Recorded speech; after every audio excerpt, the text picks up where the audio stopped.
Welcome to the Deep Dive, where we extract the most important insights from a stack of sources, turning complex topics into clear, actionable knowledge.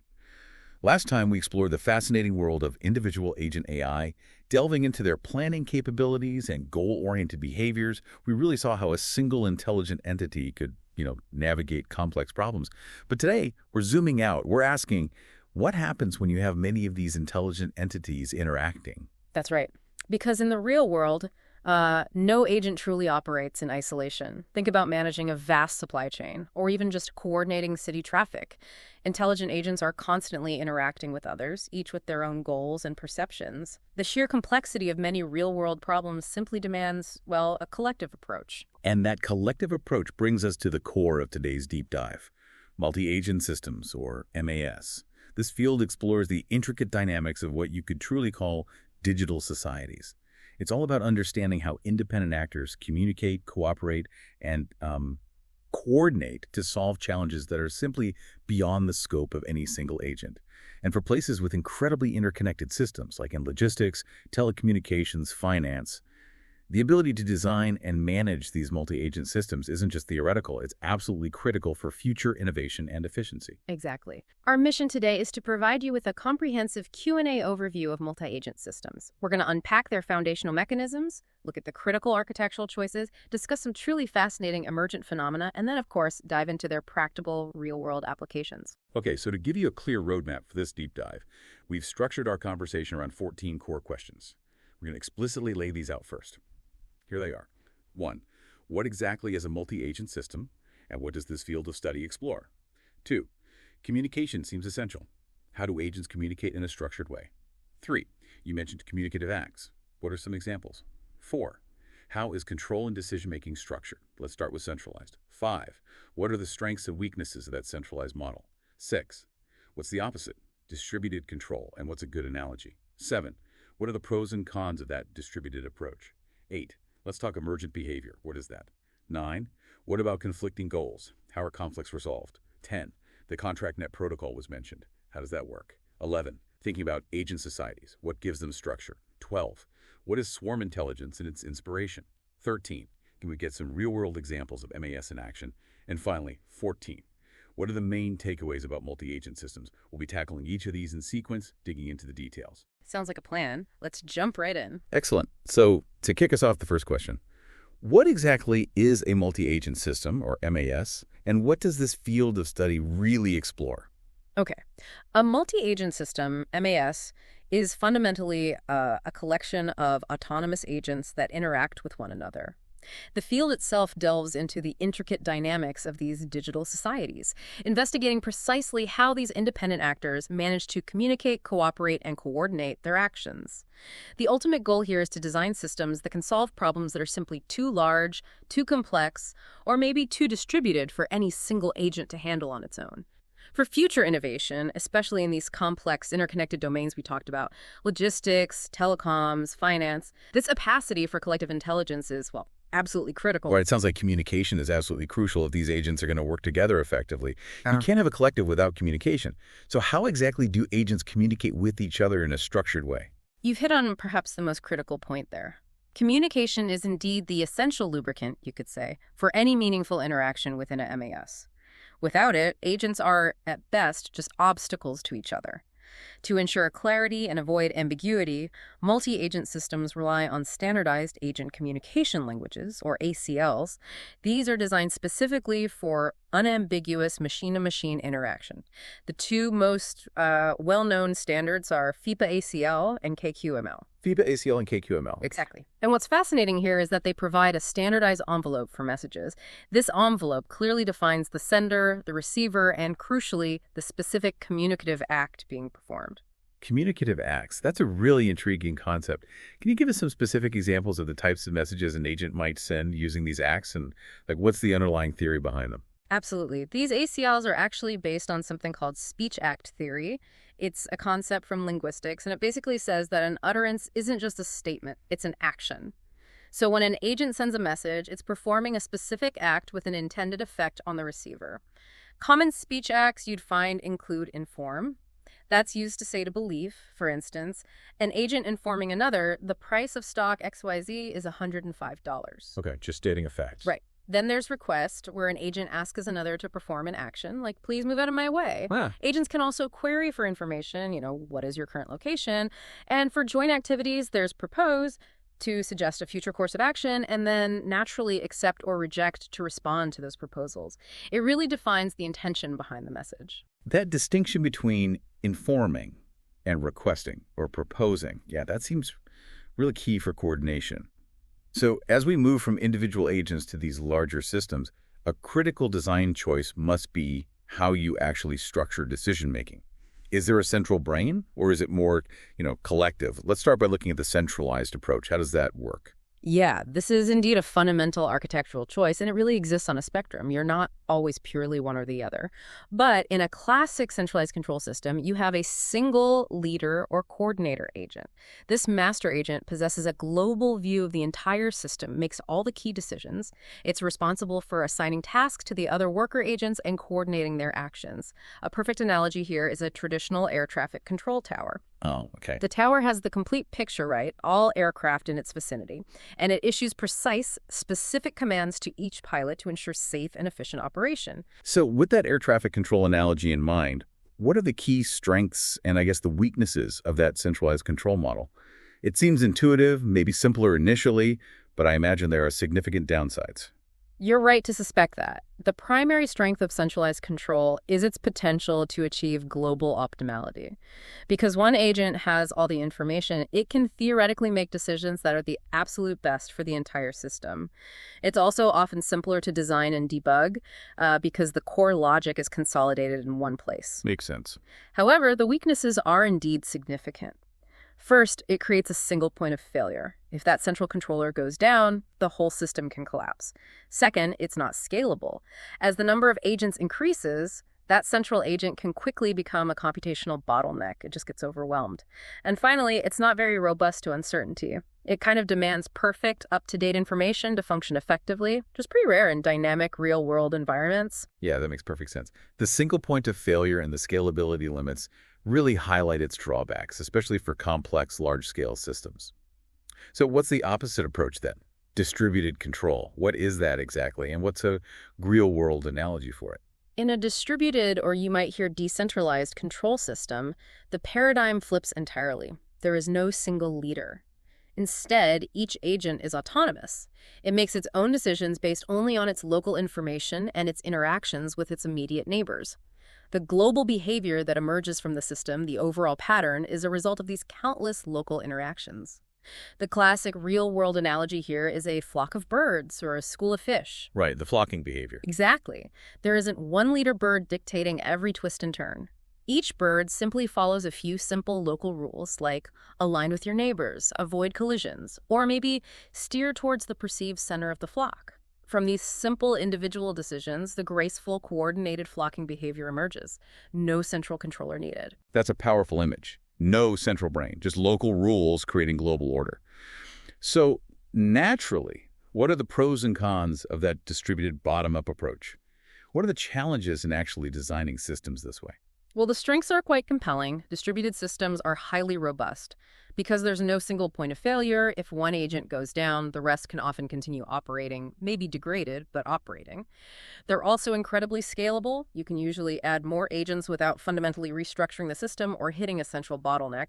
And agents can react very quickly to local changes without waiting for commands from some central authority. But the downsides? The weaknesses can be significant too. Achieving globally coherent or truly optimal behavior can be exceptionally difficult without that central perspective. This lack of a global view can lead to suboptimal or sometimes even chaotic outcomes. And perhaps the biggest challenge is designing precisely the right local interaction rules to produce the desired emergent global behavior. That's often an extremely tricky task, requiring extensive simulation and careful tuning. So it's hard to guarantee the outcome. It is. And it's worth noting that most modern complex systems often employ a kind of hybrid approach. They might combine the speed and robustness of local distributed control with occasional or regional centralized coordination just to maintain overall alignment and goals. It makes sense, a bit of both worlds. Yeah. Now, one concept that always captures my imagination when we talk about MAS is emergent behavior. You just mentioned it. It almost sounds magical, but what exactly is it and how does it actually manifest? Emergent behavior is indeed one of the most fascinating aspects of multi-agent systems. And you're right, it can seem magical, but it's actually a fundamental property of complex systems. Not magic, just like complex interaction. It refers to these complex, organized patterns that appear at the global level, simply arising from the relatively simple, often uncoordinated interactions of individual agents at the local level. Think back to our flock of birds analogy again. The organized flight pattern of the flock is an emergent property. It's not explicitly programmed into any single bird. It emerges from their simple local rules interacting. Okay, so like a traffic jam. That's another excellent human analogy, a traffic jam. No single driver intends to create a jam, but it emerges from the collective local decisions of many drivers braking, changing lanes slightly too aggressively, reacting to the car ahead, all interacting. So it's not necessarily a bug, it could be a feature if you design it right. Precisely. In MAS design, people actively aim to harness this phenomenon. The goal is to create simple agent rules that lead to complex, useful global behavior. Things like highly efficient resource allocation or maybe self-organizing communication networks. However, it's also a double-edged sword. While emergent behavior is fascinating and powerful, designing for desirable emergent behavior is incredibly hard. Yeah. Why? Because it's precisely not explicitly programmed. Right, it just happens. Exactly. Which means extensive simulation and rigorous testing are absolutely vital. Unintended, sometimes even chaotic or potentially harmful, emergent patterns can arise from seemingly simple rules. This makes system safety and predictability a significant challenge, especially in real-world deployments where things can go wrong. That's a crucial insight. The challenge of predictability with emergent behavior. It's powerful, but potentially unpredictable. But let's be real. In complex systems, agents will have conflicting goals sometimes. What happens when, say, two agents want the same limited resource? Is it always a fight, a zero-sum game? Or are there clever ways they negotiate? Can negotiation fail? That's a very common scenario. Agents having conflicting goals, maybe two delivery robots wanting the same charging station or two trading bots wanting the same stock at the best price. When this happens, they need a mechanism to reach an agreement. This process is called negotiation, and it's not necessarily a zero-sum game where one wins and one loses completely. Often, the goal is to find what's called a Pareto optimal solution, a state where you can't make one agent better off without making another agent worse off. It's about finding a reasonable compromise. Okay, how do they find that compromise? Well, a very common and often efficient form of negotiation, especially for resource allocation, involves auction mechanisms. Here, agents effectively bid for resources. The agent that values the resource the most, perhaps because it contributes more to its goal, or it can pay the most in some virtual currency or utility points, wins the bid. This tends to allocate scarce resources pretty efficiently to those who can make the best use of them. But yes, negotiation can break down. If agents are too rigid in their demands, or if the communication channels fail, or if there's simply no mutually acceptable solution possible, then you might get deadlock or conflict. This highlights the need for robust protocols and maybe fallback strategies. That makes sense. Auctions are a clear example. And speaking of robust protocols, our sources mentioned the contract net protocol. How does that specific form of negotiation work? It sounds quite formal. The contract net protocol is indeed a powerful and widely used mechanism. It's particularly good for task sharing, dynamically allocating tasks in a distributed system. It provides a structured way to negotiate task completion. It works roughly like this. An agent that has a task it can't do itself, or maybe prefers not to do, acts as the manager. This manager broadcasts a task announcement, basically advertising the job to a group of potential contractor agents. Other agents then evaluate this announcement. If they are capable and willing to do the task, they submit bids back to the manager. Like sending in a quote for a job. Exactly like that. The manager then evaluates these incoming bids. It might consider factors like the bidder's proposed cost, estimated time, maybe their reputation or capabilities. Based on its criteria, the manager awards the contract to the most suitable agent, effectively delegating the task. It's essentially a decentralized tender process managed through agent communication. Okay, that's a very clear mechanism. As these systems become more complex, with all these agents negotiating and interacting, we start thinking of them almost as agent societies. That's a term you used earlier. How do we organize that complexity? What gives these societies structure beyond just being a collection of interacting agents? That's a great question. To manage this increasing complexity, MAS designers often explicitly organize them into virtual societies. This involves defining several key structural elements to bring order. First, there are roles. A role defines a set of expected behaviors or responsibilities for an agent within the society. Think of a worker role, or an information broker role, or a manager role.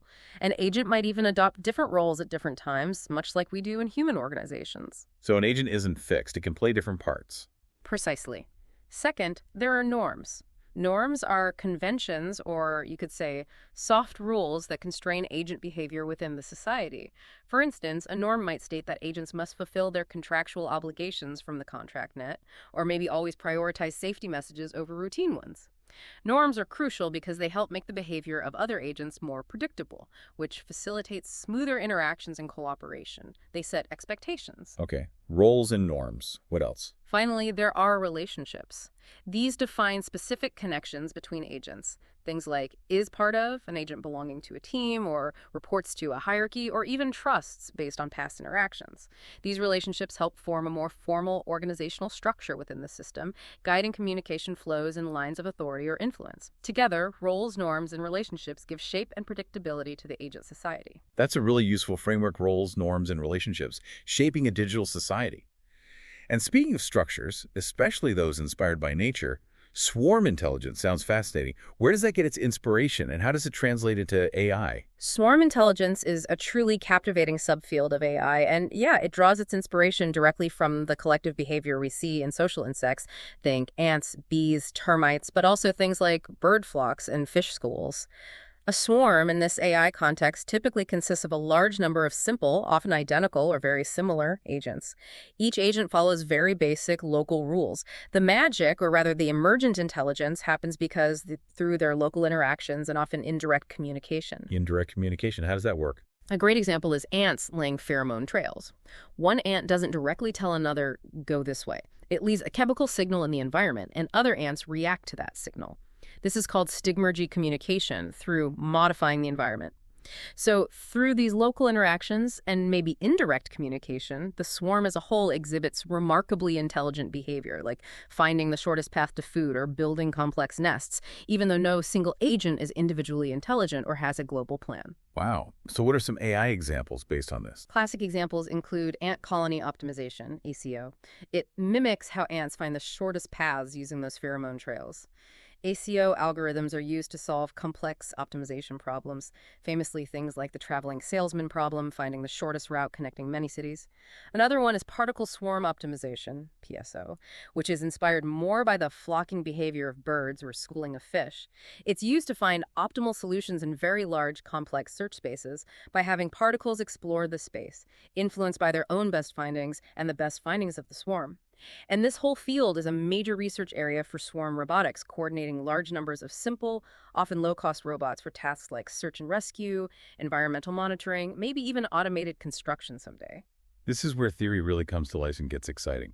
Could you give us a couple of compelling real-world examples of multi-agent systems truly in action? How do these concepts play out in actual deployed systems that people might encounter? Absolutely. One excellent example, and something many people interact with daily, is intelligent traffic control. Modern traffic light systems can be modeled and increasingly are implemented as multi-agent systems. Each intersection acts as an agent, and its goal is usually to minimize vehicle delays at that specific point. But crucially, these agents communicate with neighboring intersections about their current traffic loads and maybe predicted arrivals. This allows them to coordinate signal timings to create green waves, letting traffic flow smoothly along major routes without constant stopping. This is fundamentally a distributed control system, and it's generally far more efficient than traditional fixed-time lights because it dynamically adapts to real-time conditions. Traffic control. That's a clear one. Easy to visualize the agents at each corner talking to each other. But I wonder, for a system like that, how much flexibility or intelligence do these agents really have? Are there limits, or maybe even potential risks if they become too autonomous in a critical infrastructure setting? That's a very perceptive question and a really important one for real-world MAS. While the intersection agents are autonomous in making timing decisions, their intelligence is typically quite constrained. Their goals are very specific, usually minimize local delay while adhering to safety constraints like minimum green times for pedestrians. Their autonomy is bounded by the system's overall objectives and, critically, safety parameters. The risk usually isn't a single agent going rogue like in science fiction. It's more about the potential for unforeseen emergent behavior, maybe interactions between intersections leading to unexpected gridlock patterns under unusual conditions. This is why, as I mentioned, hybrid systems combining local autonomy with some higher-level coordination, human oversight, or safety overrides are often preferred for critical infrastructure. You want the benefits of local adaptation without risking large-scale emergent failures. Fascinating balance there. Okay, what's another compelling real-world example? Another really prominent example is algorithmic trading bots in financial markets. You can think of modern financial markets as essentially massive, highly competitive multi-agent systems. Firms deploy fleets of autonomous trading agents. These agents perceive market data prices, volumes, news feeds. They have specific goals, usually profit maximization within certain risk parameters, and they act by placing buy and sell orders in the market. These agents have to react in microseconds, they try to predict the actions of other competing agents, and they frequently engage in complex negotiation-like behaviors within electronic marketplaces when matching orders. Their speed and capacity to process vast amounts of data make them, well, indispensable in modern finance, for better or worse. Right, the speed is unbelievable. Exactly. And then maybe a bit more tangibly, there's collaborative robotics, or cobots, especially in manufacturing and logistics settings like large warehouses. You have fleets of autonomous mobile robots, AMRs, often working alongside human workers.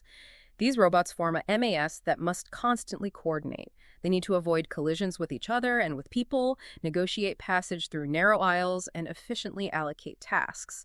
They often use mechanisms very similar to the ContractNet protocol we discussed to decide which robot is best positioned to retrieve the next item needed for an order. Those are truly impactful applications, traffic, finance, logistics. Okay, so to conclude our discussion today, let's pull it all together. What are the main themes and the key takeaways we should really understand about multi-agent systems? What's the biggest picture here for our listeners? Yeah, if we connect this all back, the study of multi-agent systems truly shifts our perspective. It takes us beyond thinking about the individual intelligent agent to understanding the complex dynamics of the digital society. The main themes we've explored today, I think, are, first, that effective communication enabled by standardized languages like ACLs and structured protocols like ContractNet is the absolute bedrock of any meaningful cooperation or coordination. Second, there's that fundamental architectural trade-off between centralized and distributed control. It's a constant balancing act between achieving global optimality versus ensuring resilience, scalability, and local responsiveness. The optimality versus resilience trade-off, right? Exactly. Third, the real beauty and also the complexity of MAS lie in those powerful phenomena that arise purely from interaction. Things like the unplanned, sometimes surprising order of emergent behavior and the structured conflict resolution you get through negotiation and auctions. And finally, the design inspiration we can draw from agent societies in theory, and especially from swarm intelligence observed in nature, is continually proving invaluable for creating robust, adaptive, and effective artificial systems. So, wrapping all that up, what does this all mean for us, for you listening, as we look toward the future of AI and complex systems? Well, this raises a profoundly important point, I think. As our world becomes ever more interconnected digitally, economically, socially, the multi-agent perspective isn't just some niche subfield of AI anymore. It's becoming essential. Think about the greatest challenges we face today. Managing climate change involves countless interacting nations, industries, individuals. Controlling global pandemics requires coordinating responses across borders. Stabilizing financial markets means understanding the interplay of millions of actors. These are all fundamentally multi-agent problems. The future of AI, in my view, will increasingly be about designing not just brilliant individual intelligences, but also designing wise and effective collectives. How do we build systems where the whole is truly greater and smarter and more resilient than the sum of its parts? And critically, how do we do that safely and predictably, understanding and managing those emergent properties? It's about building systems that can tackle these grand interconnected challenges effectively. That's a powerful thought to end on, designing wise and effective collectives. It really puts the future of AI into a broader perspective and highlights this crucial shift from focusing only on individual intelligence to understanding and engineering collective intelligence. This has been an incredibly insightful deep dive into multi-agent systems, covering everything from their foundational communication mechanisms right through to their significant real-world impact. It's been a pleasure to unpack all of this with you and hopefully provide some clarity for our listeners. We really hope you've enjoyed this comprehensive look at MAS.